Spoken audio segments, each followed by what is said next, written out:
Ça va. Je disais, ce deuxième album, c'est pas facile à faire. J'ai l'impression que tu signes certaines chansons, tu avais pas mal de choses à dire. Est-ce que c'est vraiment l'album de confirmation d'Amel que ce que tu attendais?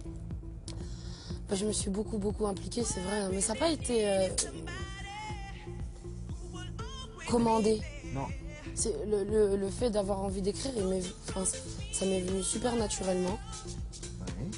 Je me suis pas posé de questions. J'étais en tournée. C'est pendant la tournée d'un jour d'été que ça m'a pris. Elle a très bien passé cette tournée 2005. C'est super bien passé. J'ai vraiment fait. C'est peut-être un peu bateau comme expression, mais j'ai vraiment fait corps avec le public. J'avais pas encore vraiment, avant la tournée, pris conscience de l'effet? Non, de ce qu'il y avait vraiment, de ce qui était vraiment l'essence de la musique et l'essence de mon métier. Je ne savais pas vraiment. C'est vrai que j'avais fait énormément de télé. Bon, on m'avait déjà reconnu dans la rue, j'avais déjà signé des autographes, j'avais fait de la radio, des interviews. Mais finalement, je connaissais rien. Je connaissais rien du vrai bonheur de mon métier. Et la tournée, ça a vraiment changé à la tienne. Le regard, il n'y a que des belles âmes, mais elles sont en petit nombre. Et les yeux parfois sont très rares. Regardez ces yeux. On est très content que tu sois là, en tout cas aujourd'hui en Suisse. J'ai encore plus vraiment, c'est un bonheur de revenir. J'étais déjà venue à 2 autres occasions. Lesquelles? Alors Bertolucci et le joaillier, le bijoutier qui a créé ma couronne. Et c'est vrai que c'est une couronne qui est magnifique, qui change des années précédentes, qui est très originale. Elle est audacieuse et en même temps très belle, très glamour. Et à l'image des montres, qui sont pleines de peau, pleines de couleurs. Et les couleurs, ça rappelle la vie. Comment, quand on est célèbre inconnu et qu'on devient une star du jeu des remis en 24 heures, comment on gère ce phénomène célébrité? Peut-être que c'est une rockstar.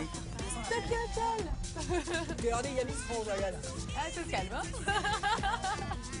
Regarde ça. Bonjour. Sans un véritable entourage, un appui familial, amical, c'est dur. On peut vite prendre le chou, avoir la grosse tête, ou alors complètement déprimé. Moi, j'ai changé tout de suite d'environnement. J'ai changé d'entourage, j'ai changé d'activité, d'amis. C'était un peu le fouillis au départ et je n'irai jamais cracher dans la soupe. C'est formidable ce qui m'arrive, j'en ai conscience, donc j'en profite au maximum.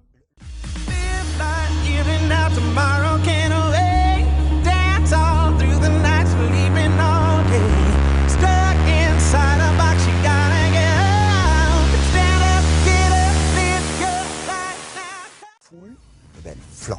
Et ce soir, on a David Guetta. Bonsoir David. Bonsoir. Ça va? Merci pour cette belle introduction. C'est là, c'est le nouvel album. Alors comparé aux autres albums, il y a plus de voix féminines. Ça s'est toujours fait par rapport à des rencontres que j'ai fait de manière un peu fortuite. Chris Willis par exemple qui a joué un rôle très important puisque c'est la voix de Love Don't Let Me Go ou de Love Is Gone. Je l'ai rencontré par hasard à Paris, il était en vacances. C'est des copains qui m'ont présenté ce gars dans un restaurant. Et belle voix de gospel. Magnifique voix de gospel. Justement, je discute avec lui, je dis qu'est-ce que tu fais dans la vie? Mais comme ça, tu vois, comme si on se rencontrait. Je suis chanteur de gospel aux États-Unis, à Nashville. Je dis moi j'adore la musique, viens en studio si tu veux, je te fais écouter ce que je fais. On a enregistré Just a Little More Love en une demi-heure. Et puis on s'est jamais quitté. Et puis à part ça, pour ce nouvel album, il y a aussi d'autres gens, en dehors de Chris Willis et J.D. Davis, qui sont un peu mes voix fétiches. Il y a aussi des filles, comme tu le disais, Tara McDonald, qui avait fait un gros tube avec Armand Van Helden à une époque. Juliette, qui est une fille pour qui j'ai beaucoup d'amitié aussi, qui est assez respectée dans le milieu et aux États-Unis, qui a beaucoup de charisme et tout ça. Et puis aussi une jeune fille qui n'avait jamais fait de morceau. J'ai fait un casting de voix parce que je cherchais tout à fait l'opposé de Chris Willis, c'est-à-dire une espèce d'innocence dans la voix, une fragilité. Et puis j'ai entendu cette jeune fille qui s'appelle Cozy. C'est la première fois qu'elle chante sur un disque et je trouve que c'est finalement un des plus beaux morceaux de l'album, Baby Woman. Si on fait une comparaison là entre Pop Life et celui-là que je vous conseille, qui est une petite bombe qui s'appelle Fuck Me, I'm Famous, quelle drôle de proposition. Beaucoup iront acheter l'album, mais beaucoup plus iront le télécharger sur iTunes. Ben ça c'est très bien qu'ils téléchargent sur iTunes. Comment tu vois cet avenir-là, toi, en qualité de DJ? Parce que aujourd'hui on télécharge, un manque de aussi. Moi personnellement, non, ça dépend quand ils vont sur. Il y a le téléchargement légal, comme iTunes par exemple, et effectivement c'est un téléchargement légal, puis il y a le téléchargement illégal. Ce que je regrette un peu dans le téléchargement illégal, c'est que le son est vraiment dégueulasse. Ouais, et comme moi je passe énormément de temps en studio à essayer que le son soit d'une qualité irréprochable, ça me fait un petit peu mal au cœur que les gens écoutent mes morceaux avec une qualité aussi mauvaise quand c'est un téléchargement MP3 basse qualité. Mais bon, à part ça, je suis aussi content finalement de cette génération Internet qui, je trouve, a beaucoup plus de culture musicale qu'avant et plus ouverte musicalement parce que comme l'accès est devenu beaucoup plus facile à la musique, il y a moins de petites querelles de clochers, les jeunes s'intéressent aussi bien à l'électronique, au hip-hop, qu'au rock, tout ça est beaucoup plus mélangé et je trouve que c'est une chose positive.